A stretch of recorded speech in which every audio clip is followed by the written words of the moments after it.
Assalamualaikum warahmatullahi wabarakatuh. Jumpa lagi dengan Enjoy Channel, channel yang membahas berita teraktual, terhangat, dan sedang menjadi perbincangan publik. Sahabat Enjoy Channel, kali ini yang akan kita bahas mengenai Pak Anies Baswedan yang diteriaki Anies Presiden di Milad PKS ke-20 di Istora Senayan, Jakarta. Pada hari ini Minggu 29 Mei 2022. Ini sesuatu yang menarik teman-teman, bahwa secara keseluruhan kalau kita melihat sebuah partai politik yang menyelenggarakan sebuah acara, kemudian Pak Anies datang meneriaki presiden-presiden, itu indikasi bahwa PKS mendukung Anies Baswedan. Sebagaimana kalau kita lihat teman-teman, ketika Pak Anies kemarin diundang di acara P3 juga begitu, diteriaki Anies Presiden. Tetapi dalam perkembangannya, P3 ini masuk koalisi KIB, Koalisi Indonesia Bersatu. Koalisi 3 partai politik yaitu Golkar, PAN, dan P3. Apakah suara-suara yang kemarin P3 mendukung Pak Anies masih berjalan atau tidak? Ketika P3 sudah menyatakan dirinya bergabung di Koalisi Indonesia Bersatu. Atau mungkin teman-teman, KIB nanti pada akhirnya akan memutuskan Pak Anies untuk menjadi presiden. Wow, ini menjadi sesuatu yang luar biasa. Kalau KIB menjadi pengusung Pak Anies Baswedan, ditambah dengan PKS, ditambah dengan Nasdem, ditambah dengan Demokrat, ini kekuatan yang luar biasa teman-teman Pak Anies Baswedan di 2024. Karena kalau kita melihat wacana yang sekarang teman-teman, bahwa Pak Anies ini sering diduetkan dengan Agus Harimurti Yudhoyono, AHY.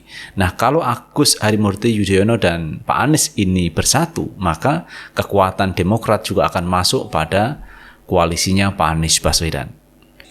Nah, teman-teman, untuk berikutnya kita akan baca beritanya ketika Pak Anies menghadiri milad di PKS. Kita baca berita dari CNN Nasional. Anies Baswedan hadiri milad PKS di Istora Senayan. Teriakan Presiden bergema. Gubernur DKI Jakarta, Anies Baswedan, menghadiri acara milad Partai Keadilan Sejahtera (PKS) ke-20 di Istora Senayan, Jakarta, Minggu 29 Mei 2022. Kehadiran Anies disambut meriah puluhan ribu kader PKS yang hadir. Mereka spontan meneriakkan presiden menyambut sosok Anies Baswedan. Presiden, sorak kader PKS ketika nama Anies dipanggil.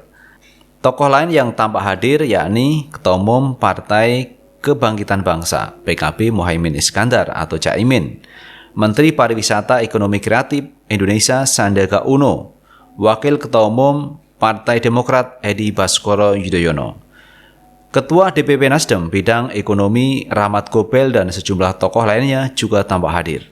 Masa kader PKS bersorak-sorai menyambut kehadiran tokoh-tokoh tersebut. Namun Anies mendapat sambutan paling meriah. Ada apa ini dengan Pak Anies? Ujar Sekjen PKS Habib Abu Bakar Al-Habsyi saat menyampaikan laporannya di hadapan kader PKS. Acara dimulai dengan persembahan tari tradisional, menyanyikan lagu kebangsaan Indonesia Raya, dan Maras PKS, pembacaan ayat suci Al-Quran, dan doa bersama. Dari pantauan CNN, ribuan kader PKS seluruh Indonesia telah memadati Istora Senayan sebelum acara dimulai pukul 13.00 WIB. Tidak semua kader dapat masuk ke dalam Istora. Bagi yang tidak dapat masuk, mengikuti acara di luar Istora. Luar biasa teman-teman, Pak Anies Baswedan ketika hadir di acara Milad PKS ke-20 di Istora Senayan, Jakarta, disambut ribuan kader dengan meneriakkan Anies Presiden. Ini sesuatu yang luar biasa bagi Pak Anies Baswedan. Padahal Pak Anies teman-teman belum menyatakan diri siap maju menjadi calon presiden. Tetapi suara-suaranya dari berbagai kalangan, dari partai politik, dari masyarakat, semua banyak mendukung Pak Anies untuk maju di 2024. Ada apa dengan Pak Anies Baswedan? Ini yang menimbulkan pertanyaan teman-teman. Kenapa Pak Anies ketika hadir di P3 diteriaki presiden, ketika hadir di PKS diteriaki presiden, dan di tempat-tempat lain ketika Pak Anies sedang berkunjung ke suatu daerah diteriaki presiden. Dan tidak hanya itu teman-teman, deklarasi demi deklarasi di berbagai daerah juga muncul mendukung Pak Anies untuk maju di 2024. Pertanyaannya adalah, ada apa dengan Anies Baswedan? Ini banyak dipertanyakan oleh publik, teman-teman. Kenapa Pak Anies Baswedan? Karena menurut pendapat saya, calon presiden yang idealis di antara calon-calon yang ada, teman-teman, Pak Anies Baswedan lah tokoh yang idealis. Kenapa begitu? Pak Anies berani menutup reklamasi Jakarta yang dulu dibangun oleh Ahok. Berani. Jadi Pak Anies berani melawan arus kekuasaan. Ini yang banyak suka dari diri Pak Anies Baswedan. Dan Pak Anies ini disimbolkan sebagai bentuk perlawanan terhadap penguasa. Ini menjadi sesuatu yang menarik pada diri Pak Anies Baswedan. Siapa yang berani menyetop reklamasi selain Pak Anies Baswedan?